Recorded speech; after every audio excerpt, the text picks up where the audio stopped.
Hey losers, welcome back to a new episode here at Zero Loser Studio. Sit back and relax because this week's topic, to put it bluntly, is all about bad bitches in video games.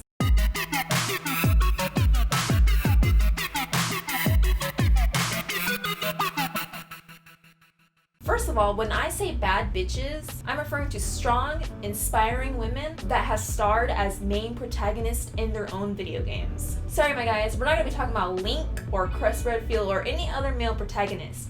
It's all about the women's in this episode. No damsels in distress and no princesses that need to be saved constantly. Sorry Princess Peach, you suck. So I'm going to be talking about 5 specific women that come to my mind when I think about these strong, badass protagonists. Starting off with number 5, Samus Aran. Samus Aran is the main protagonist in the Metroid series. She's already an iconic character, and she can kick so much alien ass. She is also iconic for something else besides being a total badass. Samus was a surprise to everybody back in 1987 when this game came out. So when you first beat Metroid on the NES, she's revealed to be a woman. This whole entire time you're playing in this space battle suit, not knowing who the fuck this character is besides that their name is Samus, up until the last point when she takes off her suit in space because I don't know, and there she is, a woman. Everybody was so shocked. It's actually considered to be one of the most shocking reveals in video game history because women don't play video games and they don't exist in video games, specifically in 1987. Besides that shocking reveal, Samus has always been known to be level-headed, smart, strategic, and always knows what to do in the moment of intense battles. She's definitely up there for the top 5. Number 4, Tifa Lockhart. Tifa. Where do I start? She's bad in every other way possible. She's just... This woman can defeat monsters and enemies with her bare hands. Her bare hands. She just fights her way through everything. She's also part of the eco-terrorist group Avalanche. She's also a part-time bartender at the 7th Heaven bar down at the Sector 7 slums. We love a multi-talented queen, folks. We love it. She also helps Cloud in his journey to find and kill Sephiroth with her bare hands. She's also very sensitive in certain parts of the game, which again is what we love to see. We love to see protagonists that can show so many different areas of her personality. We see Tifa be strong, level-headed, not afraid of anything that comes in her way. But we also see her sensitive and more vulnerable moments. This might not be her own video game per se, but she is just as important to the story. Without Tifa, the story falls flat. And also, she wasn't really supposed to be in the game either. They added Tifa later on in the development because Nomura felt like she added a lot to the story, and he's right. Tifa just adds so much more flavor to the game. I'm so happy they decided to add her later in the development. See, these strong women do make a difference in games, guys. Number 3, Jill Valentine. Do I really gotta go into why Jill Valentine is a bad bitch? Do I really?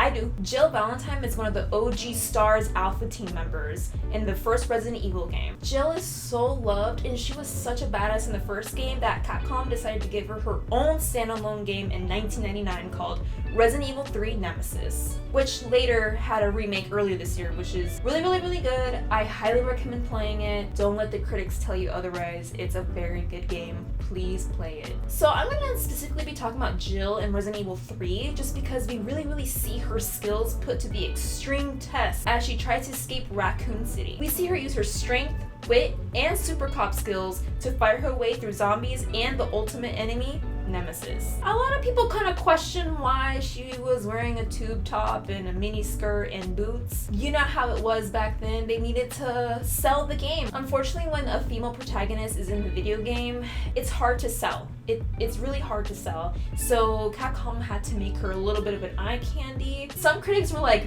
wow, that's sexualization. But a lot of the fans were like, dude, yeah, whatever, it's kind of weird, but this game is great. She's awesome. She's proven herself already in the first game. Who the fuck cares that she's wearing a mini skirt and a tube top in Resident Evil 3? She truly is the master lockpicker to my heart, even though Capcom did her wrong in Resident Evil 5. We don't talk about Resident Evil 5 Jill. She's just meh. Only Resident Evil 1 and 3 of Jill Valentine. And Revelations. I heard that game is good. I haven't played that yet, but we love Jill. We stan Jill. Number 2, Lara Croft. I had to put Lara Croft on this list, but she's not number 1.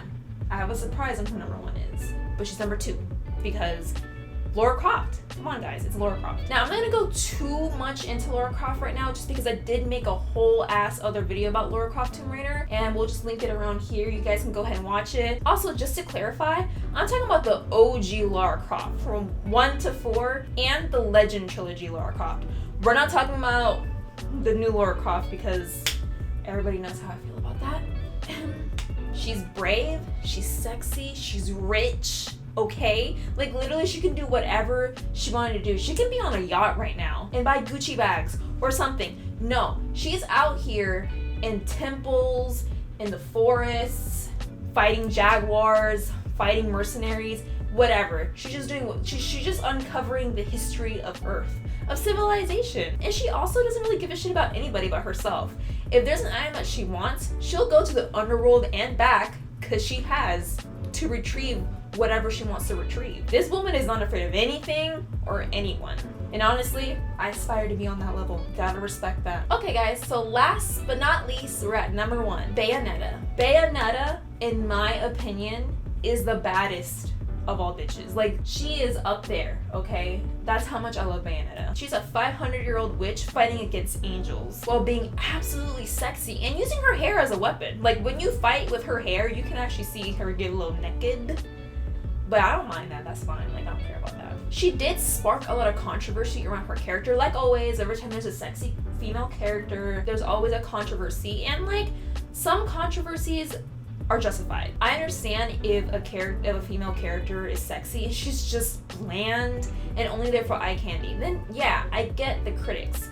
But Bayonetta, she represents everything that's badass. She's confident, she's smart, she doesn't give a fuck about anything, and all she wants is just justice and the truth. She also makes you feel like, am I fighting for the right team? I mean, I am a witch fighting against angels, and angels, as we all know throughout history, are representations of what's pure and good. But here we are fighting against angels, so does that mean that we're bad?